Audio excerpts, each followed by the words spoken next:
वैसे guys I hope you are doing well. I am Veer, welcome to Stellar Army. तो कैसे हो मेरे दोस्तों, मैं आशा करता हूँ शानदार तरीके से आप लोग अपनी लाइफ को एंजॉय कर रहे हो, अपनी सेहत, फैमिली और पढ़ाई का ध्यान काफी अच्छे से रख रहे हो।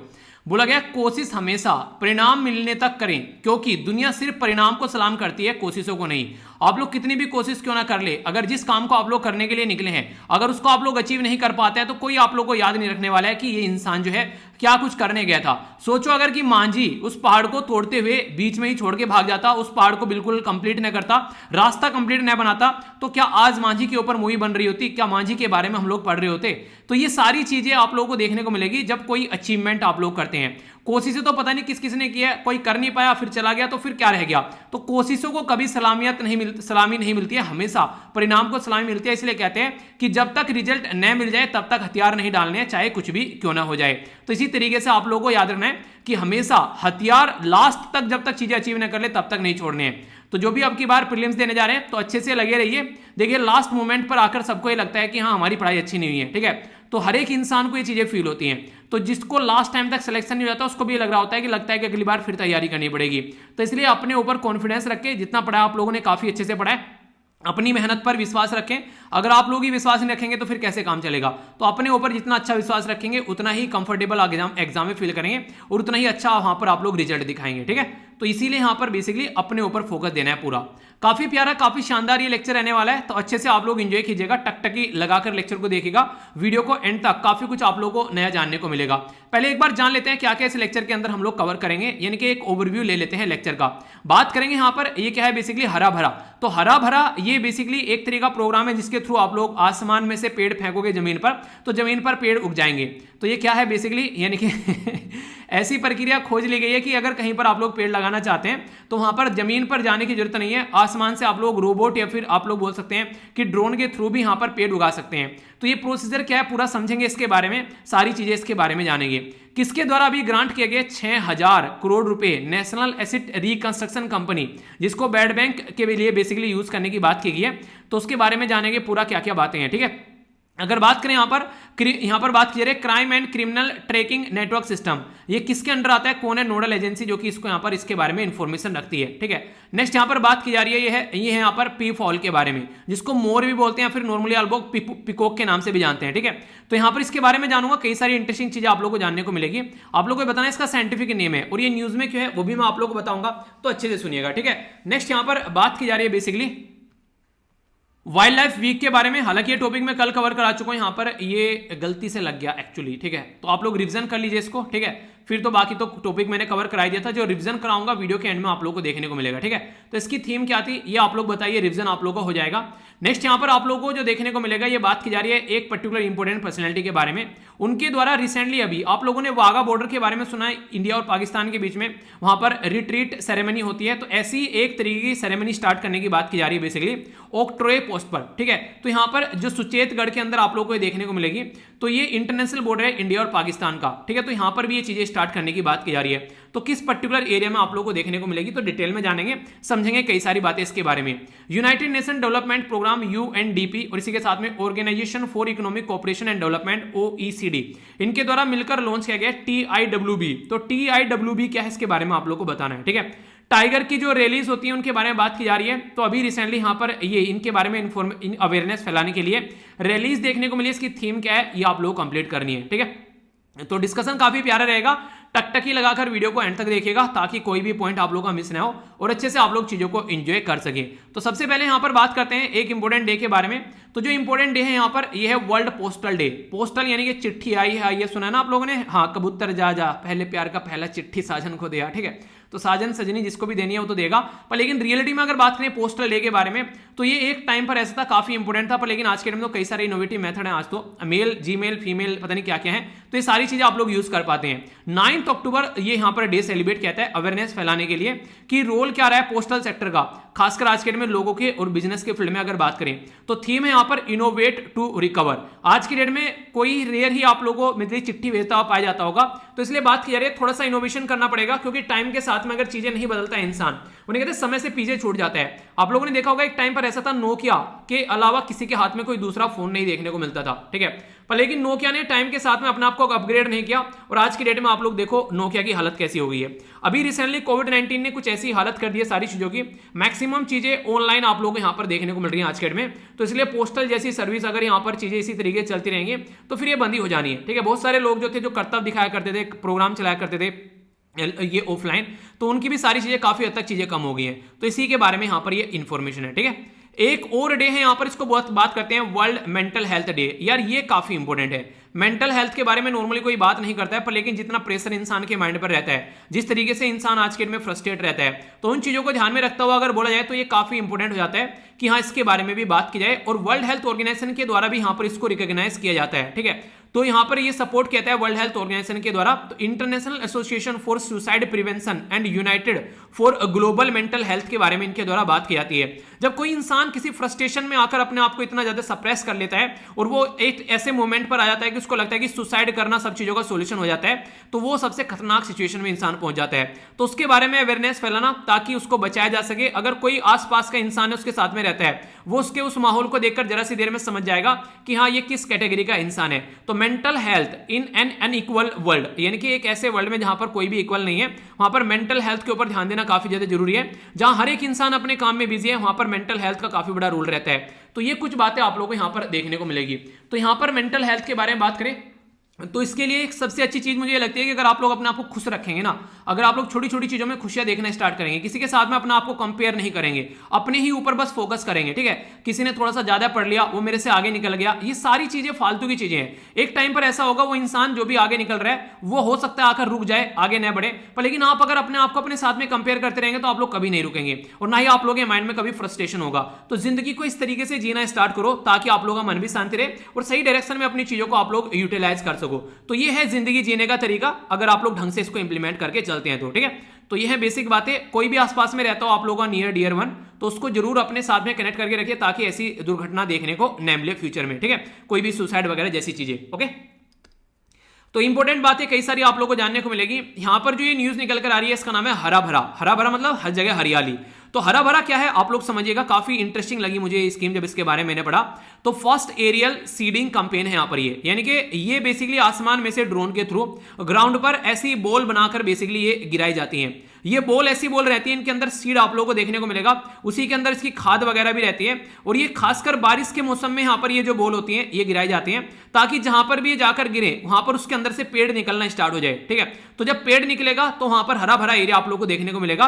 तो इसी के नाम पर इस स्कीम का नाम हरा भरा रखा गया है। ये कैंपेन किसके द्वारा तैयार किया गया है? ये तेलंगाना के द्वारा यहाँ पर ये कैंपेन चलाया गया है। तो यहां पर ये यूज किया जाएगा बेसिकली सीड कॉप्टर, ठीक है। तो एक ड्रोन तरीके से यहां पर चीजें रहेंगी। तो यहां पर अर्ली 2015 में आंध्र प्रदेश गवर्नमेंट के द्वारा यहां पर लॉन्च किया गया था aerial seeding programme using navy helicopter. अभी यहां पर तेलंगाना भी यहां पर इसी एरिया में काम कर रहे हैं। तो इसका बेसिक पर्पज यही रहता है कि फिर से रिफोरेस्टेशन किया जा सके। देखिए एक तो होता है डिफोरेस्टेशन, डिफोरेस्टेशन का मतलब है जंगलों की कटाई करना, एक होता है रिफोरेस्टेशन यानी कि फिर से जंगलों को लगाना। तो ये प्लांटिंग का काम करेगा यहां पर, और 1 बिलियन ट्री लगाने की बात की जा रही है 2030 तक का। तो यहां पर ये एक अच्छा तरीका आप लोग यहां पर इसको बोल सकते हैं कि ऐसी बॉल बनाई और बॉल बना बनाकर आसमान से फेंक दी, वो भी बारिश के मौसम में ज्यादातर आप लोगों को अच्छे से यहां पर ये उगती हुई नजर आएंगी। पर लेकिन जो ये सीड बॉल है यहां पर अगर बात करें तो इनके अंदर अगर बात करें यहां पर, तो प्रोजेक्ट जो है उसको यहां पर यूज किया जाता है ड्रोन की हेल्प से, ठीक है। तो यहां पर अलग अलग एरिया में, खासकर जहां पर बैरन एरिया है, एम्प्टी फॉरेस्ट है, यानी कि एक तरीके जहां एक तरीके ज्यादा एक जंगल वगैरह नहीं देखने को मिलते, बंजर जमीन है या फिर बिल्कुल खाली जंगल आप लोगों को देखने को मिल रहे हैं, ठीक है। तो वहां पर अगर इसको डाला जाए तो वहां पर कई सारे पेड़ आप लोगों को उगते हुए नजर आएंगे। तो लोकल एरिया में काफी सारा इससे फायदा होगा। तो सीड जो कॉप्टर है यहाँ पर ये बेसिकली यूज करता है बेसिकली, जिसके चलते यहाँ पर जो डेवलप किया जा रहा है, ठीक है। तो which is a drone develop किया गया यहाँ पर, ये है मारुत ड्रोन, ठीक है। तो एरियल सीडिंग सॉल्यूशन के लिए यहाँ पर बेसिकली इसको यूज किया गया ये बेसिकली रिफोरेस्टेशन के लिए, ठीक है। और बात करें एरियल सीडिंग के बारे में तो काफी अच्छी एक टेक्निक है जो कि प्लांटेशन का काम करती है। और जो इनको सीड बॉल बोलते हैं, ये जो बॉल है ना गोल गोल जो फेंकी गई है यहाँ पर, इनके बारे में अगर थोड़ी बात करूं तो सीड बॉल इनको बोलते हैं। ये मिक्सचर रहता है, इसके अंदर क्ले, कंपोस्ट, इसी के साथ में चार, इसी के साथ में और दूसरे कंपाउंड, ठीक है, जो कि आप लोगों को देखने को मिलेंगे। तो यहाँ पर जहां पर ये गिरते हैं तो जाकर आसानी से यहाँ पर ये जम जाते हैं, ठीक है। अब कुछ आप लोगों को कई सारे कंफ्यूजन आ रहे होंगे, यार पता नहीं कहां जाकर गिर जाए, ठीक है, खाली जगह पे गिर जाए, कहीं ऐसा उल्टी सीधी जगह पे गिरे, तो इसीलिए इसकी कुछ एक तरीके से आप लोगों को लिमिटेशन भी देखने को मिलेगी, ठीक है। वो चैलेंज जिनको बोलते हैं, पॉसिबिलिटी है कि गलत जगह पर गिर जाए यहाँ पर, तो वहां पर वो उगे ना तो खराब हो जाएगा, ठीक है। कई सारी ये बातें रहती है कि हो सकता है इसको यहाँ पर जीव जंतु खाकर चला जाए, तो उसके लिए भी कुछ चीजें हैं, तो उसके बारे में बात करेंगे। तो एडवांटेज क्या है यहाँ पर एरियल सीडिंग की, तो सबसे पहले तो यहाँ पर यह कि जहां पर एरिया इनएक्सेसिबल है, यानी कि ऐसा फॉरेस्ट जहां पर हम लोग जा नहीं सकते हैं, तो वहां पर भी आप लोग इसकी हेल्प से बेसिकली पेड़ उगा सकते हैं, ठीक है। तो ये काफी इंपॉर्टेंट है। नो एक्स्ट्रा टेंशन रिक्वायर, आप लोग एक्स्ट्रा टेंशन लेने की जरूरत ही नहीं है। जैसे मिसाइल नहीं है फायर एंड फॉरगेट वाली मिसाइल है कि छोड़ दो और फिर टारगेट पर जाकर हिट करेगी, ऐसे ही इसके साथ में इसको बोला जा रहा है फायर एंड फॉरगेट। तो फायर एंड फॉरगेट ही बोला गया इसको भी यहाँ पर कि आप लोगों ने बॉल फेंक दी जमीन पर, जाकर गिरेगी, अपने आप पेड़ उगेगा। पर लेकिन जो बेसिकली यहाँ पर इंपॉर्टेंट चीज है वो ये है कि यहाँ पर बेसिकली बारिश के मौसम में यहाँ पर आप लोगों को चीजें देखने को मिलेगी, ठीक है। तो यहाँ पर आप लोगों को उगाना, खोदना, पिटाई करना, वहां पर सारी चीजें, वो सारी चीजें आप लोगों को नहीं देखने को मिलेगी, क्योंकि इसी के अंदर वो सारी चीजें रहती हैं। इसके बाहर जो यहाँ पर आप लोगों को देखने को मिलेगा क्ले की सेल होती है बेसिकली, जो कि प्रोटेक्ट करती है कि इसे बेसिकली चींटी ना खा जाए, आंट ना खा जाए, चूहे ना खा जाए पेड़ को। तो इसलिए यहाँ पर इसके ऊपर एक तकड़ी सी परत भी लगाई जाती है ताकि वो चीजें मेंटेन रख सकें, ठीक है। तो ये भी रहता है यहाँ पर स्टार्टिंग में। अगर बात करें प्रिजर्व कहते हैं यहाँ पर सोयल, एक तरीके से बात की जा रही है जो एक तरीके से यहाँ पर प्रिवेंट करती है सोयल रन ऑफ को, यानी कि जहां जहां पर भी इस तरीके से आप लोग बॉल डालेंगे वहां पर पेड़ उगेंगे, तो वहां पर काफी अच्छे लेवल पर लोकल एरिया पर आप लोगों को फायदा देखने को मिलेगा। जो एक तरीके से बंजर लैंड है उसमें पेड़ उगते हुए नजर आएंगे और हाई बायोडाइवर्सिटी हम लोग यहाँ पर बना पाएंगे, ठीक है। तो कहने का मतलब ये कि तरीका तो अच्छा है, तो यहाँ पर देखने वाली बात है कि कितना ये प्रोडक्टिव यहाँ पर हो पाता है। बाकी अगर बात करें तो मैंने बताया अभी कि जहां पर जाकर गिरी वहां की सोयल कंपोजिशन कैसी है, पता चला ये उग नहीं रहा है, ठीक है। एनिमल वहां पर घूम रहा है, पता चला उसने सबको कुचल दिया वहां पर, ठीक है। कोई दूसरा वीड आ रहा है वो यहां पर इसके साथ में कॉम्पीट कर रहा है, तो पेड़ वहां पर उग ही नहीं पा रहा है, तो बेचारा दम तोड़ दिया। तो इस तरीके से ऐसा नहीं है कि बहुत ज्यादा एक तरीके से वही दिखेगा, रिजल्ट ही आएंगे।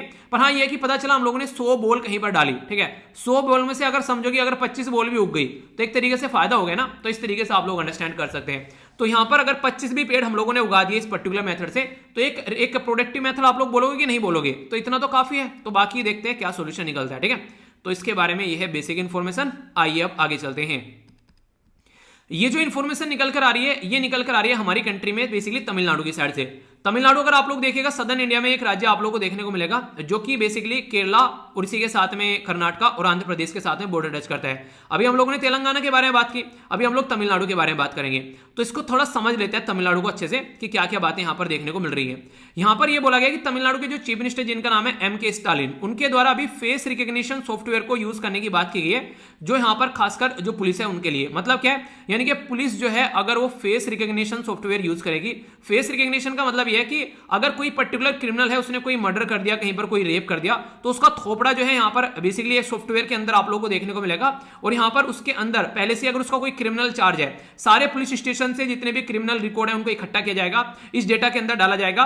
फिर अगर किसी ने उल्टी सीधी हरकतें की, तुरंत उसके साथ में मैच किया जाएगा, उसकी हिस्ट्री खोली जाएगी। और आप लोगों ने देखा ना मूवी में कई बार दिखाते हैं, जरा सी देर में बटन दबाओ और सारी हिस्ट्री खुलकर आ जाती है, तो वो वाली चीजें यहाँ पर बोली गई है। तो ये सारी चीजें चेक करने की कोशिश इनके द्वारा यहाँ पर की जा रही है। तो इसके चलते आप लोग इसके बारे में ये आइडिया बेसिकली रख सकते हैं। तो इंपॉर्टेंट है, कंफ्यूजन आप लोगों को नहीं होना चाहिए इसके बारे में। तो ये फेस रिकग्निशन टेक्नोलॉजी जो सॉफ्टवेयर है ये यूज करेगी अगर पुलिस, तो इससे आसानी से यहाँ पर एक तरीके से जो क्रिमिनल सिस्टम है उसको यहाँ पर फायदा पहुंचा सकेंगे। हमारी कंट्री में बेसिकली ये चीजें आने वाले टाइम में कई सारे राज्य इसको फॉलो करने की बात कर रहे हैं। तो यहाँ पर फेस रिकग्निशन सॉफ्टवेयर जो है यहाँ पर ये पुलिस पर्सनल रखेगा एक तरीके से यहाँ पर, ताकि जो डेटा है, जो भी यहाँ पर रिसोर्सेज है इसके अंदर, वो यहाँ पर टाइम टू टाइम आप लोगों को पता है यहाँ पर क्रिमिनल एंड जो crime and criminal tracking network जो है यहाँ पर जिसको CCTNS आप लोग बोलते हैं, उसके अंदर इंफॉर्मेशन अपडेट होती रहती है। तो 5.3 लाख के करीब फोटो आप लोगों को यहाँ पर देखने को मिलेंगे हमारे देश में, जो कि अपराधी किसी न किसी टाइम पर किसी न कोई ना कोई अपराध किया होगा। तो यहाँ पर कोई सस्पेक्ट है, कोई एक्यूज्ड है, कोई मिसिंग पर्सन है, कोई अनआइडेंटिफाई कोई इस तरीके पर्सन देखने को मिलेगा, तो उसका डेटा यहाँ पर अपलोड कर दिया जाता है ताकि अगर कल को पता चले तो मैच कर सही तरीके से सही डिसीजन सही टाइम पर लिया जा सके। तो इसके चलते काफी ज्यादा ये जरूरत हो जाती है और यहाँ पर जो स्टेट है वो एक दूसरे के साथ में इंफॉर्मेशन भी शेयर करते हैं। तो सॉफ्टवेयर जो है ये हेल्प करेगा पुलिस को चेक करने के लिए कि कोई पर्टिकुलर पर्सन जो है उसकी हिस्ट्री को जानने की बात करेगा कि कोई हिस्ट्री सीटर तो नहीं है, कोई वांटेड पर्सन तो नहीं है, ठीक है, ताकि सोसाइटी को फायदा पहुंचाया जा सके। तो इस तरीके से सॉफ्टवेयर जो है ये मेरे हिसाब से तो अच्छा है, पर लेकिन बातें यहां पर सारी वही आती है निकल कर कि सॉफ्टवेयर तो दे दिया, कितने अच्छे से हम लोग उसको यूज कर पा रहे हैं। तो याद रखना, क्रिमिनल एंड जो यहां पर crime and the criminal tracking network जो सिस्टम है, ये नेशनल क्राइम रिकॉर्ड ब्यूरो जो है वो एक नोडल एजेंसी है जो कि इसको इंप्लीमेंट करती है, क्योंकि क्राइम से रिलेटेड जो डेटा है वो एनसीआरबी के द्वारा ही इकट्ठा किया जाता है। क्वेश्चन ये है कि एनसीआरबी जो है वो किस मिनिस्ट्री के अंडर में आती है, ये आप लोगों को बताना है, जो मैंने पढ़ाया भी था। तो ये इंपॉर्टेंट है, इसके बारे में बेसिक इन्फॉर्मेशन, आप लोग इसके बारे में कोई कंफ्यूजन नहीं होना चाहिए। कई बार क्वेश्चन आप लोगों से पूछ लिए जाते हैं। अगर हमारी कंट्री के अंदर बात करें, अगर सारे पुलिस स्टेशन को एक दूसरे के साथ में आप लोग कनेक्ट कर देते हैं, तो सोचिए कितना फायदा यहां पर इससे देखने को मिलेगा। तो सारा अगर क्रिमिनल के डेटा सारे एक जगह इकट्ठे रहेंगे तो फिर सारी दिक्कतें दूर होती नजर आएंगी। तो ये इस तरीके से समझ सकते हैं, ठीक है। ये जो न्यूज़ है ये इंपॉर्टेंट न्यूज़ है आप लोगों के लिए, खासकर थोड़ा ध्यान से सुनिएगा, ऐसी ऐसी हरकतें भी कई बार देखने को मिल जाती हैं। यहां पर बात की जा रही है पी फॉल के बारे में। पी फॉल बेसिकली जो मोर होते हैं जिनको आप लोग पिकॉक बोलते हैं, उनको कंबाइन वर्ड यूज किया जाता है, ठीक है। पी फॉल बेसिकली जो होता है ये कंबाइन वर्ड यूज किया जाता है पिकॉक के लिए, वरना मेल और फीमेल के लिए अलग अलग शब्द यूज किए जाते हैं, ठीक है। तो ये अभी इसके बारे में आप लोगों से बात करूंगा न्यूज में, क्यों यहां पर रिसेंटली एक मैन जो है वो हिट किया गया पी फॉल के द्वारा और उस इंसान की डेथ हो गई। अब ये तो पता नहीं कहां पर हिट किया, क्या हो गया, कैसी चीज होगी, पर हाँ मोर ने एक इंसान को मार दिया, जिसकी वजह से ये काफी ज्यादा स्पॉटलाइट में मैटर आ गया, ठीक है। तो इसके चलते ही काफी ज्यादा न्यूज में, तो केरला में काफी लार्ज स्केल पर मोर आप लोगों को पाए जाते हैं, उनके लिए काफी एक अच्छा एरिया वहां पर माना जाता है उनके रहने लायक, ठीक है। कलेक्टिवली जो पिकॉक के लिए जो शब्द यूज किया जाता है वो यहां पर पी फॉल होता है बेसिकली, ठीक है। तो मेल जो होता है उसकी वैरायटी आप लोगों को देखने को मिलेगी, उनको पिकॉक बोलते हैं, और फीमेल जो होता है पी फॉल बोलते हैं नॉर्मली तो, पर लेकिन यहां पर इसको पीहन, ठीक है, PEAHEN। तो यहां पर ये फीमेल का नाम होता है। कितनों को इससे पहले पता था कि फीमेल का नाम अलग होता है, मेल का नाम अलग होता है? जब तक ये न्यूज नहीं पढ़ी, इसके बारे में मैंने नहीं जाना, तब तक मुझे तो नहीं मालूम था, ठीक है। आप लोगों को था या नहीं था, आप लोग बताइए। तो ये चीजें छोटी छोटी होती है कि इसलिए कहता हूं जब मैं पढ़ता हूं ना आप लोगों को पढ़ाने के लिए, बहुत सारी नई नई चीजें मुझे सीखने को मिलती है, ठीक है। तो मेरा भी एक अपग्रेडेड वर्जन बाहर निकल के आता है, ओके।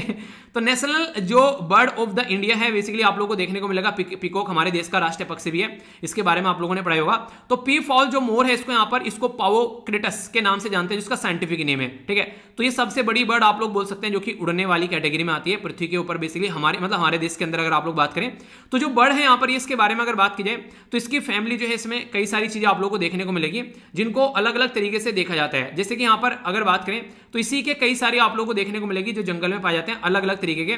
जैसे कि यहां पर बात की जा रही है पैट ट्रीज के बारे में, पिकॉक के बारे में, इसी के साथ में पेजेंट के बारे में और यहां पर क्वेल के बारे में। दो मोस्ट रिकॉग्नाइज्ड जो इसकी स्पीसीज है, एक को बोलते हैं ब्लू और इंडियन पिकॉक, ये बेसिकली इंडिया और श्रीलंका में पाए जाते हैं। बाकी ग्रीन और जावियन जो पिकॉक है यहां पर, जिनको यहां पर पी म्यूटिकस भी बोलते हैं, यहां पर ये म्यांमार और जो बेसिकली बर्मा बोलते हैं, फिर जावा जो कि आप लोगों को इंडोनेशिया में देखने को मिलेगा, वहां पर पाए जाते हैं। तो ये मोर की बारे में मैंने आप लोगों से कुछ बातें की। कुछ बातें अगर मैं आप लोगों को बताऊं, देखिए इंडिया के अंदर, इंडिया बोल रहा हूं, इंडिया के अंदर, अपने देश के अंदर, प्यारा भारत के अंदर, ठीक है। इंडिया के अंदर अगर बात करें पे फॉल के बारे में तो ये नेटिव इंडियन है यहाँ पर बेसिकली, ठीक है। वैसे पाकिस्तान और श्रीलंका में भी आप लोगों को देखने को मिल जाते हैं। करेंटली काफी अच्छा जो हैबिटेट है जहां पर ये रहते हैं, तो यहाँ पर ये है केरला के अंदर में। तो 19% जो स्टेट का एरिया है यहाँ पर वो इनके लिए काफी कंफर्टेबल पाया जाता है। और बात ये की जा रही है कि यहाँ पर आने वाले टाइम में तो इंक्रीज किया जा रहा है यहाँ पर 40 से लेकर 50% तक का सुटेबल हैबिटेट इनके लिए, तो ताकि यहाँ पर और अच्छे से चीजों को अडेप्ट किया जा सके। फॉरेस्ट के बारे में अगर बात करें यहाँ पर तो एक तरीके से फॉरेस्ट जो हो गया वहां पर कल्टिवेटेड एरिया हो गया, वहां पर चीज देखने को मिलेगी। कंसर्न ये रहता है कई बार यहाँ पर कि पिकॉक जो होता है केरला के अंदर जो पैडी की जो खेती होती है, चावल की खेती होती है, ठीक है, उसको काफी ज्यादा थ्रेट पहुंचाते हैं, वहां पर काफी ज्यादा खाते पीते हैं, मजा लेते हैं, तो खेती बर्बाद कर देते हैं।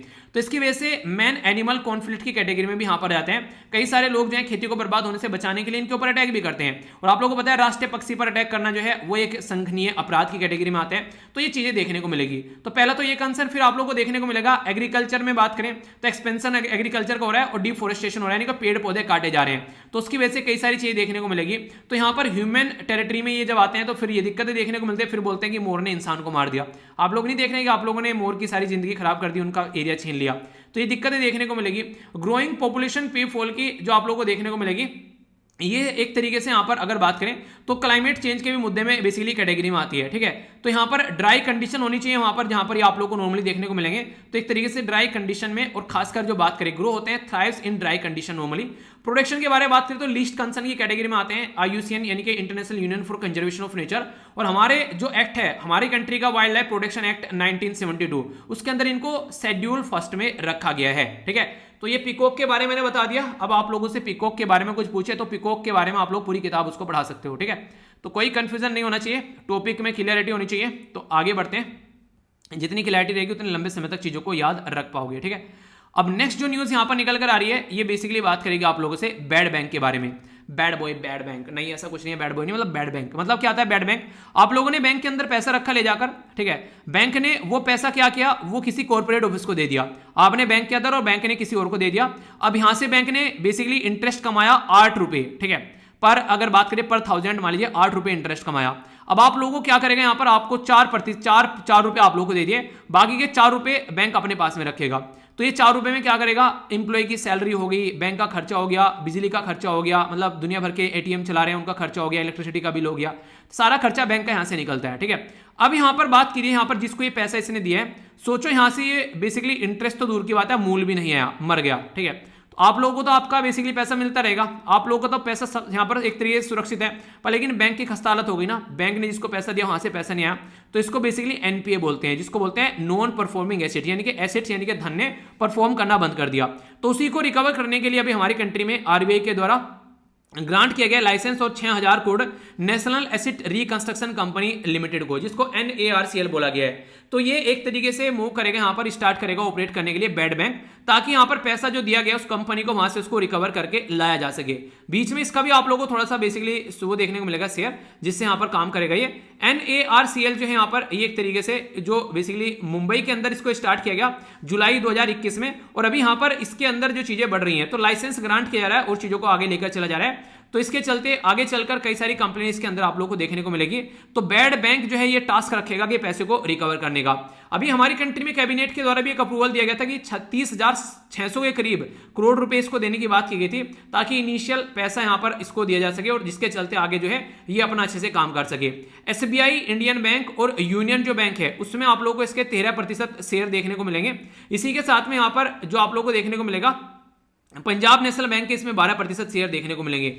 मोटे मोटे तौर पर बोलो तो ये पब्लिक और प्राइवेट बैंक का एक मिला जुला कोलैबोरेशन आप लोगों को देखने को मिलेगा, जिसको बेसिकली कंप्राइज किया जा रहा है यहाँ पर एक तरीके से कि एसेट रिकंस्ट्रक्शन कंपनी, या फिर आप लोग बोल सकते हैं एसेट जो मैनेजमेंट कंपनी। तो ये यहाँ पर आप लोगों को काम करती नजर आएंगे। तो ये बेसिकली एसेट्स जो यहाँ पर रिकवर करने का तो काम करेंगे यहाँ पर ये वाले बैंक, और यहाँ पर कैसे उसको कंटेन करना है। तो इसके चलते यहाँ पर आप लोगों को देखने को मिलेगा जो ये पब्लिक और प्राइवेट का जो शेयर है इसमें इस पर्टिकुलर बैंक के अंदर में, तो 51% तो पब्लिक बैंक का देखने को मिलेगा, ठीक है, जिनको पब्लिक सेक्टर अंडरटेकिंग भी आप लोग नॉर्मली बोलते हैं, पब्लिक सेक्टर बैंक बोलते हैं नॉर्मली, ठीक है। तो यहां पर उनका देखने को मिलेगा, और 49% जो होगा वो प्राइवेट वालों का रहेगा। तो ये आप लोग बेसिकली एक बात याद रखिएगा, ठीक है। तो यहां पर कई सारे क्वेश्चन आप लोगों से कई बार बन जाते हैं छोटे छोटे, तो बेसिक इन्फॉर्मेशन रहेगी तो कंफ्यूजन आप लोगों को नहीं रहेगा। तो ये यहां पर रिकवर करने का काम करेगा, ये बातें यहां पर बोली गई हैं। तो इसके बारे में बेसिक इन्फॉर्मेशन यहां पर जो कि कंफ्यूजन माइंड में नहीं होना चाहिए, ठीक है। आइए अब आगे चलते हैं। नेक्स्ट यहां पर बात की जा रही है यूनाइटेड नेशन डेवलपमेंट प्रोग्राम, जिसको UNDP बोलते हैं, और ऑर्गेनाइजेशन फॉर इकोनॉमिक कोऑपरेशन, जिसको आप लोग OECD बोलते हैं। इनके द्वारा अभी यहां पर बात की जा रही है टैक्स इंस्पेक्टर विदाउट बॉर्डर, ठीक है, तो TIWB। तो ये जो प्रोग्राम है यहाँ पर, ये बेसिकली इनके द्वारा यहाँ पर प्रोग्राम जो था वो सिसेल्स में देखने को मिला था, अभी यहाँ पर नेपाल के अंदर भी, भूटान के अंदर भी चीज देखने को मिली। तो इंडिया के द्वारा इंडिया चूज किया गया एज ए पार्टनर एडमिनिस्ट्रेटर, और इसी के साथ में प्रोवाइड करेगा टैक्स से रिलेटेड जो भी एफर्ट है यहाँ पर। तो इस प्रोग्राम के अंदर बेसिकली आप लोग को देखने को मिलेगा, एक्सपेक्टेशन है कि 12 महीने तक की ड्यूरेशन में। तो एम यहां पर यह है कि ऐड दिया जाएगा सिसेल्स को, ठीक है, स्ट्रेंथन करने के लिए। टैक्स एडमिनिस्ट्रेशन के थ्रू ट्रांसफर की जाएगी जो भी टेक्नोलॉजीज हैं उसके थ्रू यहां पर, ताकि सिसेल्स जो है वो प्रॉपर काम कर सके, और ऑडिट भी शेयर किया जाएगा सिसेल्स के साथ में। कई बार क्या चीजें आप लोगों को देखने को मिलती हैं, कई सारी कंपनी ऐसी रहती हैं, अगर आज के दिन में हमारी देश में कोई कंपनी ए है, पैसा कमा रही है, पर लेकिन उसको अपनी ब्रांच जाकर खोली उसने दूसरे देश में बी, ठीक है, वहां पर उसने जैसे पैसा ज्यादा नहीं कमाया, पर ये दिखाया यहाँ पर कि पैसा वहीं पे कमा रहे हैं, ताकि यहाँ पर टैक्स न देना पड़े। तो इस तरीके टैक्स चोरी की जाती है, तो कई बार आप लोगों को चीजें देखने को मिलती है। तो फाइनेंशियल सेक्टर के अंदर ये काफी ज्यादा जरूरी है, इनके बारे में ध्यान रखें। तो ट्रांसफर प्राइसिंग केस, और जो बात करें ऑफ द टूरिज्म, और इसी के साथ में फाइनेंशियल सर्विस, इसके तहत भी यहां पर फोकस किया जाएगा। यहां पर TIWB है, जिसको बोलते हैं टैक्स इंस्पेक्टर विदाउट बॉर्डर, ठीक है। तो ये जो प्रोग्राम है यहां पर, ये इंडिया सपोर्ट कर रहा है बेसिकली टैक्स जो एक्सपर्ट है उसके चलते लोगों की हेल्प करने की, और भूटान के लिए भी हम लोगों ने यहां पर इसको बेसिकली लॉन्च किया था, इसको सपोर्ट प्रोवाइड कराने की बात की थी 2021 में, ठीक है। तो ये आप लोगों को चीजें देखने को मिलेगी। अब थोड़ा सा टैक्स इंस्पेक्टर विदाउट बॉर्डर जो प्रोग्राम है उसके बारे में समझ लेते हैं। ये कैपेसिटी बिल्डिंग का प्रोग्राम है, जो कि OECD और UNDP के द्वारा इनिशिएट किया गया था 2015 में। जो खासकर डेवलपिंग कंट्री है, जिनको पता नहीं है है कैसे टैक्स का ऑडिट करना है और क्या क्या चीज़ें देखने को मिलती है, उनकी हेल्प करने की कोशिश की जा रही है उन कंट्री के द्वारा जो कि इस एरिया में काफ़ी माहिर हैं। Africa, Asia, eastern Europe, Latin America, Caribbean, तो एक तरीके से हेल्प प्रोवाइड करा रही है यहाँ पर, किसके चलते, टैक्स कैपेसिटी में। तो यहाँ पर एक दूसरे की, तो इसके चलते ऑडिट भी कहते हैं, क्रिमिनल ट्रैकिंग की जाती है, कोई पैसा चोरी करके तो नहीं भाग गया, ठीक है, तो ऑटोमेटिक इन्फॉर्मेशन भी एक्सचेंज किया जाता है। तो ये सारी चीजें देखने को मिलती है। तो ये असिस्टेंट जो रहते हैं यहाँ पर, डोमेस्टिक रिसोर्स मोबिलाइजेशन भी यहाँ पर आप लोग को देखने को मिलेगा। तो कई सारे ऐसे मुद्दे हैं जिनके ऊपर यहाँ पर मिलकर दोनों के द्वारा काम किए जाते हैं। तो ये यहाँ पर अभी किसका प्रोग्राम है, कब लॉन्च किया गया था और कहाँ कहाँ पर चीजें चल रही हैं, तो उसके बारे में आप लोग याद रख सकते हैं। सेशल्स अगर देखना चाहते हैं तो इंडियन ओशन के अंदर आप लोगों को देखने को मिलेगी, ऊपर अपनी प्यारी कंट्री इधर मेडागास्कर, यहाँ बीच में आप लोगों को सेशल्स देखने को मिलेगी। थोड़ा सा जूम कर लेते हैं, दिखा नहीं दिखा, अब दिख गया देखा जादू, ठीक है, गायब करते हैं चलो इसको। तो ये एग्जैक्ट लोकेशन इंडियन ओशन के अंदर है इस पर्टिकुलर कंट्री की, ठीक है, तो कंफ्यूजन आप लोग इसके बारे में नहीं होना चाहिए। ओके, आइए अब आगे चलेंगे, कई सारी प्यारी प्यारी बातें आप लोगों को जानने को मिलेगी। थोड़ा सा डिटेल में आर्टिकल डिस्कस करूंगा, ध्यान से सुनिएगा, ऐसे क्वेश्चन आप लोगों से कई बार बन जाते हैं, ठीक है। बात किसके बारे में की जा रही है, बात की जा रही है यहाँ पर बेसिकली एक पर्टिकुलर सेरेमनी के बारे में, जिसको बेसिकली अभी आप लोगों को देखने को मिलेगी यहाँ पर ओक्ट्रोय पोस्ट के पास में, ठीक है। जैसे आप लोगों को यहाँ पर नॉर्मली इंडिया पाकिस्तान के बॉर्डर पर, जो वाघा बॉर्डर पर आप लोगों को देखने को मिलती है, वही सेरेमनी आप लोगों को यहाँ पर देखने को मिलेगी, जिसको यहाँ पर रिट्रीट सेरेमनी के नाम से जाना जाता है। तो लेफ्टिनेंट जो गवर्नर है यहाँ पर मनोज सिन्हा, उनके द्वारा यहाँ पर चीजों को बेसिकली स्टार्ट करने की बात की जा रही है। और यहाँ पर ये कहां पर देखने को मिलेगा, सुचेतगढ़ देखने को मिलेगा, सुचेतगढ़। तो सुचेतगढ़ जो है यहाँ पर ये अंतरराष्ट्रीय सीमा है इंडिया और पाकिस्तान की, ठीक है। तो जम्मू एंड कश्मीर के अंदर आप लोगों को ये चीजें देखने को मिलेगी। तो इंडिया और पाकिस्तान की जम्मू एंड कश्मीर के अंदर, और जो वाघा बॉर्डर वाली होती है वो पंजाब के अंदर होती है। तो यहाँ पर इंडिया और पाकिस्तान की ये जम्मू एंड कश्मीर के अंदर होगी। तो अब दो जगह आप लोगों को ये चीजें देखने को मिलेगी, ठीक है।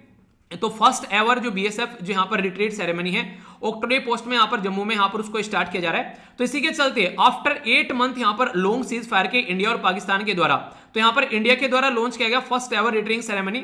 और यहाँ पर ओक्ट्रोय पोस्ट पर यहाँ पर तो इंडिया और पाकिस्तान जो इंटरनेशनल बॉर्डर पर, तो ये चीजें आप लोगों को देखने को मिलेगी। तो गांधी जयंती के दिन यहाँ पर चीजें देखने को मिली। लेफ्टिनेंट गवर्नर जो है मनोज सिन्हा, उनके द्वारा जो यहाँ पर ऑलरेडी यहाँ पर जो सेरेमनी है, बोला गया कि जिस तरीके से वाघा जो अटारी स्टाइल में आप लोगों को यहाँ पर देखने को मिलेगी, बीएसएफ के द्वारा ये बेसिकली यहाँ पर परफॉर्म की जाएगी, ठीक है। तो ये काफी इंपोर्टेंट है, वहां पर जो आप लोगों को देखने को मिलती है उसी पैटर्न में देखने को मिलेगी। आखिर ऐसा क्यों किया जा रहा है, जब वहां पर तो हो रही थी, फिर यहाँ पर क्या जरूरत है, तो समझिए उसके बारे में। जो ये आप लोगों को रेगुलर फीचर रहेगा यहाँ पर रिट्रीट सेरेमनी का, ये एक तरीके से 2 बार आप लोगों को देखने को मिलेगी, ठीक है, वीक में, एक तो सैटरडे और एक संडे। तो यहां पर जब 2 बार ये वीक में देखने को मिलेगी इंडिया और पाकिस्तान के इंटरनेशनल बॉर्डर पर, तो इसके चलते यहां पर ये चीजें देखने के लिए लोग भी आएंगे यहां पर। तो इसके चलते काफी कुछ एक तरीके से टूरिज्म भी यहां पर डेवलप होता हुआ नजर आएगा। अप्रोक्सीमेट 27 किलोमीटर जो यहां पर फ्रॉम जम्मू, सुचेतगढ़ जो है यहां पर ये एक तरीके से आप लोगों को देखने को मिलेगा रूट यहां पर सियालकोट, जो कि आज के दिन में पाकिस्तान में है। तो प्री पार्टीशन यहां पर ये अपनी कंट्री का पार्ट हुआ करता था, तो उसके बारे में बात की जा रही है। पहले रेल लिंक भी था यहां पर, हालांकि आगे चलकर चीजें जो है वो डिस्ट्रॉय कर दी गई, अब चीजें नहीं है, वो डिसअपियर हो गया, वरना अच्छी खासी कनेक्टिविटी यहां पर एक दूसरे के बीच में देखने को मिलती थी।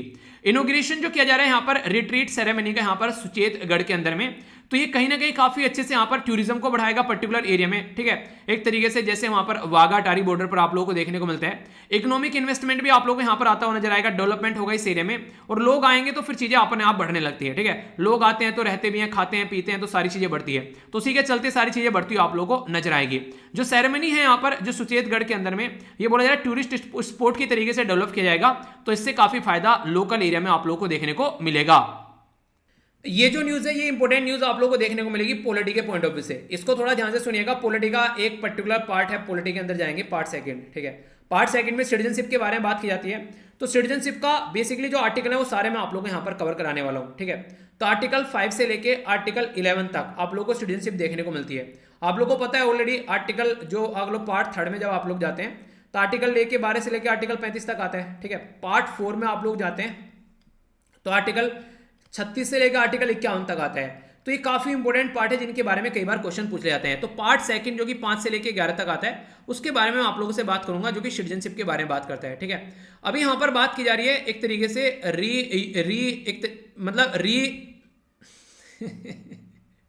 री कर रहा हूं, आगे बोल नहीं रहा हूं।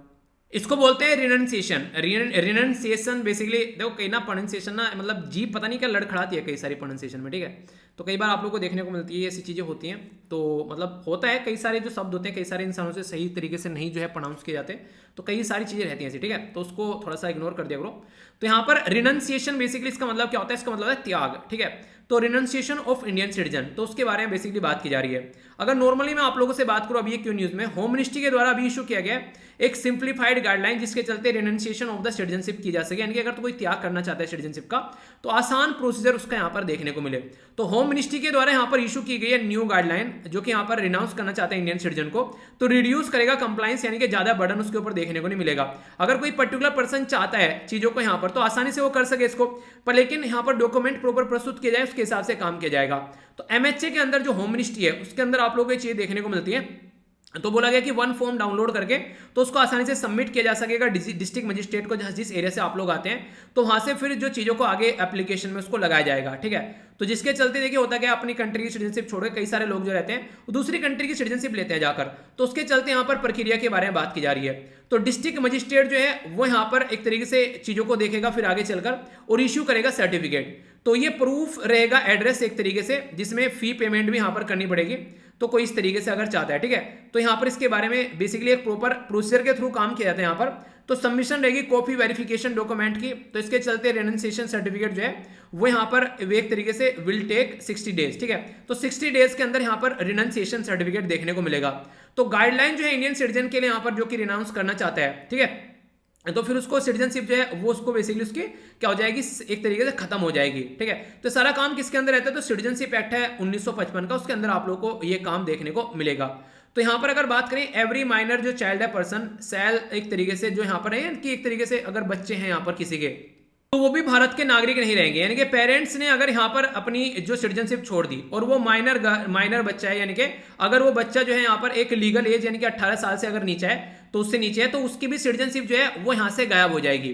तो ये बातें बोली गई, वो भी इंडिया का सिटीजन नहीं रहेगा। तो ये काफी इंपॉर्टेंट है। पर लेकिन हाँ, अगर वो बच्चा चाहता है आगे आकर फिर कि हाँ यार इंडियन सिटीजन ही बनना है उसको, तो एक लीगल एज के बाद में अगर वो अप्लाई करता है तो फिर से उसको रिज्यूम किया जाएगा। तो यहाँ पर as per the 2009 citizenship rule जो है हमारे देश के अंदर, तो उसको फिर 5000 बेसिकली पे करने पड़ेंगे एप्लीकेशन, अगर वो इंडियन मिशन के अंदर आता है। ठीक है, और अगर फॉरेन से यहाँ पर अप्लाई करना चाहते हैं तो यहाँ पर तो आप लोग को देखने को मिलेगा कोई फॉरेनर, ठीक है, तो किसी एक तरीके से तो यहाँ पर 7000 उसको बेसिकली पे करने पड़ेंगे।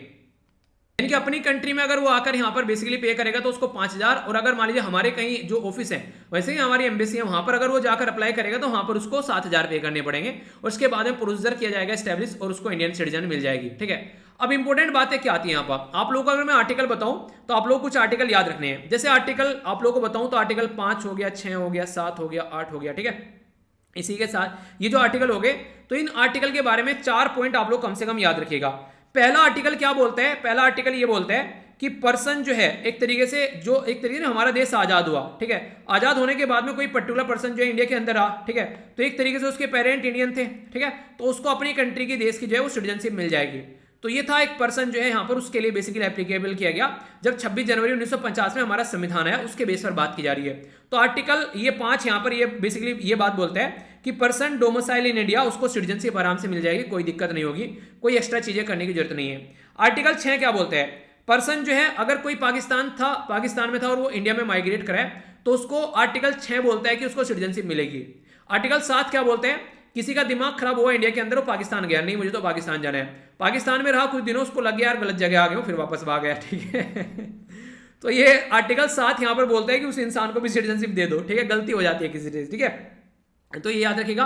आर्टिकल 8 बेसिकली क्या बात करता है, आर्टिकल 8 बात करता है कि एक ऐसा पर्सन जो बाहर रह रहा है, ठीक है, और वो इंडिया की सिटीजनशिप लेना चाहता है, तो उसके लिए आर्टिकल 8 जो है वो बात करता हुआ आप लोगों को नजर आएगा। तो ये आर्टिकल आप लोग यहाँ पर देखने को मिलेंगे। बाकी के अगर बात करें आर्टिकल 9, 10, 11 वो क्या बात करते हैं, अगर इनके बारे में आप लोगों से बात करूं, ये बेसिकली 3 आर्टिकल आप लोगों को देखने को मिलेंगे कि किस तरीके से यहाँ पर क्या क्या चीजें गवर्नमेंट के द्वारा तैयार की जाती हैं। तो यहाँ पर बोला गया कि no person shall be a citizen of India और be deem to be citizen of India, ये लैंग्वेज लिखी हुई है ऐसी, ठीक है, अगर वो किसी और कंट्री की सिटीजनशिप ले लेता है, यानी कि अगर कोई किसी और देश की सिटीजनशिप ले लेता है तो हमारी सिटीजनशिप जो है उसकी एकदम बर्खास्त कर दी जाएगी, क्योंकि हमारे देश में सिंगल सिटीजनशिप है, हमारे देश में 2 सिटीजनशिप वाला फंडा आप लोगों को नहीं देखने को मिलेगा। तो ये बातें आर्टिकल 9 में की जाती है बेसिकली। 10 में यहां पर ये बातें बोली गई, कोई सिटीजन अगर है, every person who is or deem to be citizen of India, वो अगर यहां पर कंटिन्यू करेगा तो यहां पर हमारी कंट्री में जो लॉ बनाए गए हैं पार्लियामेंट के हिसाब से, वो चीजें आप लोग को देखने को मिलेगी। ठीक है, आर्टिकल 11 क्या बोलते हैं कि पार्लियामेंट यहां पर कुछ ऐसा बेसिकली रूल बना सकती है कि सिटीजनशिप को एक्वायर करने वाला और सिटीजनशिप को टर्मिनेट करने वाला, ठीक है, ऑल द मैटर जो भी होंगे रिलेटेड सिटीजनशिप से रिलेटेड, वो पार्लियामेंट के हाथ में पावर दे रखी है। तो आर्टिकल 11 में आप लोगों को देखने को मिलेगी। तो आर्टिकल 5 से लेकर आर्टिकल 11 के बीच में ये चीजें हैं आप लोगों के सामने। बाकी पॉलिटी के अंदर मैंने आप लोगों को ये पूरा लेक्चर भी पढ़ा रखा है, तो कोई कंफ्यूजन नहीं होना चाहिए, उसको जाकर भी आप लोग देख लेना, सारे जो गिले सिकवे हैं इन सब चीजों के रिलेटेड आप लोग के मिट जाएंगे। ठीक है, तो ये बेसिक इंफॉर्मेशन होगी इसके बारे में। आइए अब आगे चलते हैं। नेक्स्ट यहां पर बात की जा रही है इन्वायरमेंट के बारे में, यानी कि वातावरण के बारे में। तो यहां पर आप लोगों को देखने को मिलेगा टाइगर रैलीज के बारे में। तो टाइगर रैलीज यानी कि एक तरीके से एक अवेयरनेस के बारे में यहां पर बात की जा रही है। तो इन्वायरमेंट मिनिस्टर जिनका नाम है भूपेंद्र यादव, इनके द्वारा टाइगर रैली स्टार्ट की गई। 18 टाइगर रेंज जो है स्टेट के अंदर बेसिकली अलग अलग, तो उसको स्टार्ट करने की बात की गई। टाइगर रैली जो स्टार्ट की गई 51 जो यहां पर रिजर्व है, और इसको बेसिकली बोला गया एक तरीके से वाइल्ड लाइफ वीक सेलिब्रेशन की बात यहां पर जो की गई ना, उसके चलते आप लोगों को यहां पर ये चीजें देखने को मिली। तो ये जो रैलीज है यहां पर, इसके बारे में अगर मैं बात करूं तो ये 3 इंपॉर्टेंट पॉइंट तो आप लोग यहां पर ये याद रखेगा जिनसे इसको स्टार्ट किया गया। एक कर्नाटका, एक महाराष्ट्र और एक मध्य प्रदेश। अगर इन राज्य से आप लोग आते हैं तो इनका नाम आप लोग को जरूर याद रखना है। कर्नाटका के अंदर है यहां पर ये बिलीगिरी रंगानाथ स्वामी टेम्पल, ठीक है, तो ये टाइगर रिजर्व देखने को मिलेगा। नवेगांव ये बेसिकली नागजीरा, ये टाइगर रिजर्व देखने को मिलेगा महाराष्ट्र के अंदर। और संजय टाइगर रिजर्व आप लोगों को देखने को मिलेगा मध्य प्रदेश के अंदर। तो यहां से ये चीजें आप लोगों को देखने को मिली। ठीक है, इसी के साथ में जो ओकेजन था यहां पर कई सारी गाइडलाइन भी रिलीज की गई कि इको जो टूरिज्म कैसे हम लोग बढ़ा सकते हैं ताकि ज्यादा से ज्यादा लोगों को यहां पर बेसिकली टूरिस्ट बनाकर वाइल्ड लाइफ की सैर कराई जा सके। ठीक है, उन्हें जंगल सफारी, ठीक है, उसके बारे में बात की जा रही है। गाइडलाइन बात की जा रही है ऑन द फील्ड, एक तरीके से मॉनिटर किया जाएगा चीजों को, जैसे कि गंगा हो गई, इंडस रिवर हो गई, तो वहां पर कई सारी ये चीजें आप लोगों को देखने को मिलती है। ठीक है, तो गाइडलाइन जो है वो इन चीजों को भी यहां पर मॉनिटर करेगी। इसी के साथ में यहां पर और भी कई सारी बातें की जा रही है। नगर वन के लिए भी गाइडलाइन है यहां पर ये, ठीक है, एक तरीके से अगर बात करें यहां पर ऑनलाइन पोर्टल और वेटलैंड, जो ऑनलाइन पोर्टल ऑन वेटलैंड, ठीक है, तो यहां पर रिलीज किए जाएंगे इन्फॉर्मेशन। अगर सिंगल पॉइंट एक्सेस को इन्फॉर्मेशन लेना चाहता है तो सारी ऑनलाइन भी इन्फॉर्मेशन मिलेगी। ठीक है, तो यहां पर जो इसकी थीम रखी गई इसको बोला गया है India for tiger A rally on wheel. ठीक है, तो यानी कि एक तरीके से व्हील यानी कि गाड़ी के ऊपर आप लोग बोल सकते हैं रैली चलाई जा रही है, ऐसा बोल सकते हैं। 51 टाइगर जो रिजर्व है 18 स्टेट के अंदर आप लोगों को ये देखने को मिलेगा जहां पर चीजें इंप्लीमेंट की जा रही है। 1973 में हमारी कंट्री में इंदिरा गांधी जी के द्वारा प्रोजेक्ट टाइगर स्टार्ट किया गया था। ठीक है, तो उसको भी एक तरीके से कहीं ना कहीं रिकॉग्नाइज किया जा रहा है, तो उसको चीजों को आगे लेकर चला जा रहा है। तो ये एक तरीके से अवेयरनेस फैलाई जाएगी, काफी इंपॉर्टेंट है टाइगर कंजर्वेशन के लिए, और लोगों को ज्यादा से ज्यादा कनेक्ट किया जाएगा इसके साथ में ताकि लोग अंडरस्टैंड कर सकें इनकी इंपॉर्टेंस। तो उसके चलते यहां पर चीजों को साथ में लेकर चलने की बात की जा रही है। ठीक है, तो ये है इसके बारे में बेसिक इन्फॉर्मेशन। तो माइंड में जो है कोई भी कंफ्यूजन इसको लेकर नहीं होना चाहिए किसी भी तरीके से। तो ये था इस आर्टिकल के बारे में। बाकी देख लेते हैं क्या क्या हम लोगों ने डिस्कस किया, फीडबैक देकर जरूर जाया करो। सबसे पहले हम लोगों ने यहाँ पर बात की वर्ल्ड पोस्टल डे के बारे में, इसकी थीम भी देखी। नेक्स्ट हम लोगों ने वर्ल्ड मेंटल हेल्थ डे के बारे में बात करी, इसकी थीम देखी। यहाँ पर हम लोगों ने नेक्स्ट बात की कैसे यहाँ पर बेसिकली पेड़ पौधे उगाने की बात की जा रही है। तो अगर आप लोगों को कहीं पर आता है एफोरेस्टेशन के बारे में या रिफोरेस्टेशन के बारे में लिखने के लिए, तो इसको आप लोग जरूर यूज कीजिएगा। ठीक है, नेक्स्ट हम लोगों ने यहाँ पर कुछ बातें की रिजर्व बैंक ऑफ इंडिया से रिलेटेड, जो उसके द्वारा गाइडलाइन अभी जारी की गई है इसको लेकर, जो यहाँ पर बेसिकली बैड बैंक इन सब चीजों को लेकर उसके बारे में समझा। इसी के साथ में यहाँ पर क्रिमिनल जो सिस्टम है basically criminal crime and criminal tracking network के बारे में बात की गई, कौन उसको मैनेज करता है वो भी जानी। पिकॉक के बारे में कई सारी बातें जानी, बेसिक इन्फॉर्मेशन भी आप लोगों से मैंने डिस्कस की ताकि कोई कंफ्यूजन आप लोगों को मोर को लेकर न रहे। ठीक है, इसी के साथ में टेक्स्ट इंस्पेक्टर विदाउट बॉर्डर के बारे में जाने की टेक्स्ट के बारे में जिन कंट्री को ज्यादा इन्फॉर्मेशन नहीं है उनको इन्फॉर्मेशन देने का काम किया जाएगा। यहाँ पर हमारी कंट्री भी काफी ज्यादा पार्टिसिपेट करी है, तो वो सारी बातें जानी। ठीक है, नेक्स्ट हम लोगों ने यहाँ पर बात की बेसिकली जैसा यहाँ पर आप लोगों को देखने को मिलता है वाघा बॉर्डर पर, ऐसे ही आप लोगों को यहाँ पर देखने को मिला करेगा अभी यहाँ पर सुचेतगढ़ के अंदर, जो कि इंडिया और पाकिस्तान का बॉर्डर है यहाँ पर बेसिकली जम्मू एंड कश्मीर में। ठीक है, उसके बारे में सारी बातें मैंने आप लोगों को बताई पूरे डिटेल के साथ में, क्यों स्टार्ट किया गया वो हम लोगों ने समझा, कोई कंफ्यूजन नहीं होना चाहिए। यहाँ पर हम लोगों ने टाइगर रैलीज के बारे में जानी, इसके बारे में देखा, इसकी थीम देखिए क्या क्या है। सिटीजनशिप का एक पूरा चैप्टर का ओवरव्यू मैंने आप लोगों को यहाँ पर दिया, कोई कंफ्यूजन आप लोगों को नहीं होना चाहिए इसके बारे में। इसी के साथ में कैसे सिटीजनशिप हटाते हैं, ठीक है, तो उसके बारे में जाना, सारी और कई सारी चीजें आप लोगों को देखने को मिली। कई बार इनके बारे में ना क्वेश्चन आप लोगों से डायरेक्ट पूछ ले आते हैं, तो अगर आप लोग इनके बारे में माइंड में क्लैरिटी रखकर चलेंगे ना तो फिर आप लोगों को दिक्कतें देखने को नहीं मिलेगी। तो इसलिए सारी चीजें ऐसी रहती है जिनके बारे में आप लोगों को थोड़ी सी क्लैरिटी जरूर रखनी चाहिए। ठीक है, आगे बात करते हैं यहाँ पर क्या क्या हम लोगों ने डिस्कस किया, तो एक बार आप लोग देख लीजिए, इसका क्वेश्चन के आंसर आप लोगों को देना है। हरा भरा ये बेसिकली आप लोग कहां पर देखने को मिला, जिसके बारे में डिस्कस किया कैंपेन। इसी के साथ में NACRL ये किसके द्वारा ग्रांट किया गया इसको लाइसेंस, ये बताना है। CCTNS बेसिकली किसके अंडर में काम करता है, जिसको बोला गया यहाँ पर पे फाउल यानी कि मोर, तो यहाँ पर इसका साइंटिफिक नेम आप लोगों को बताना है। वाइल्ड लाइफ वीक के बारे में आप लोगों को बताना है, कब से कब तक आप लोगों को देखने को मिलता है, थीम क्या थी यहाँ पर ये भी आप लोगों को बताना है। कौन से पर्सन है जिनके द्वारा यहाँ पर ओक्ट्रॉय पोस्ट के अंदर में सुचेतगढ़ के अंदर ये यहाँ पर इनोग्रेट की गई बीटी जो रिट्रीट सेरेमनी को, ठीक है। इसी के साथ में बात की जा रही है United Nation Development and Programme, और नेक्स्ट यहाँ पर Organisation for Economic Cooperation and Development, इनके द्वारा मिलकर लॉन्च किया गया TIWB, ये क्या है। टाइगर रिलीज के बारे में बात की तो इसकी थीम आप लोगों को बतानी है, ठीक है। तो ये मैंने इसके बारे में बात किया, ये थोड़ा सा रिवीजन भी यहाँ पर कर लेते हैं जो कि आप लोगों को थोड़ा सा चीजें याद दिला देगा। प्राइम मिनिस्टर मोदी साहब के द्वारा यहाँ पर स्वच्छ Bharat urban mission second launch किया गया, किस मिनिस्ट्री के अंडर में आता है। और अमृत मिशन के बारे में मैंने बात की थी, इसका सेकंड ऑप्शन वो भी किस मिनिस्ट्री के अंडर में आता है। Touch the sky with glory, तो किसका ये बेसिकली थीम है, मोटो है बेसिकली, ये मोटो है एयरफोर्स का, कहां से लिया गया ये बताना आप लोगों को। MPA क्या था इसके बारे में बताना है। CCAMLR जिसके बारे में डिस्कस किया था आर्टिक ओशन के बारे में, तो बताना है आप लोगों को यहाँ पर क्या है बेसिकली। इसी के साथ में एस्ट्रो एक पर्टिकुलर रोबोट किसके द्वारा स्टार्ट किया गया, इसके बारे में मैंने डिस्कस किया था, बताइए यहाँ पर। गवर्न कौन से यहाँ पर बात की जा रही है आप लोगों को ये बताना है कि कौन सी गवर्नमेंट के द्वारा अभी कंगना रनावत को 1 डिस्ट्रिक्ट 1 प्रोडक्ट के लिए अभी यहाँ पर चुना गया है, ठीक है। तो ये आप लोग को बताना है। तो ये था टोटल आज का डिस्कशन इसके बारे में। अब थोड़ा सा आंसर आप लोग देख लीजिए। Ministry of housing and urban affair के अंडर में आता है स्वच्छ भारत मिशन, ये भी यहाँ पर इसी मिनिस्ट्री के अंडर में आता है जो अमृत मिशन है। भगवत गीता से लिया गया यहाँ पर basically touch the sky with glory, ठीक है। याद रखिएगा मैरीन प्रोटेक्टेड एरिया क्रिएट करने की बात की जा रही है अंटार्कटिका वाले रीजन में, खासकर जो वेडल सी है। आप लोगों को ये बताना हमारे मिशन कौन कौन से थे जो मैंने आप लोगों से डिस्कस किए थे यहाँ पर अंटार्कटिका वाले रीजन में। अगर बात करें कन्वेंशन ऑन जो यहाँ पर convention on conservation of Antarctica marine जो लाइफ रिसोर्सेज के बारे में बात की जा रही है, तो 1982 में आप लोगों को देखने को मिला। अमेजन के द्वारा लॉन्च किया गया एस्ट्रो, ये याद रखिएगा एक रोबोट है जो कि घरों में जाकर चीजों को एक निगरानी रखने का काम करेगा। उत्तर प्रदेश गवर्नमेंट के द्वारा यहां पर देखने को मिला कंगना रनावत को यहां पर बेसिकली 1 डिस्ट्रिक्ट 1 प्रोडक्ट का एक एम्बेसडर बनाया गया।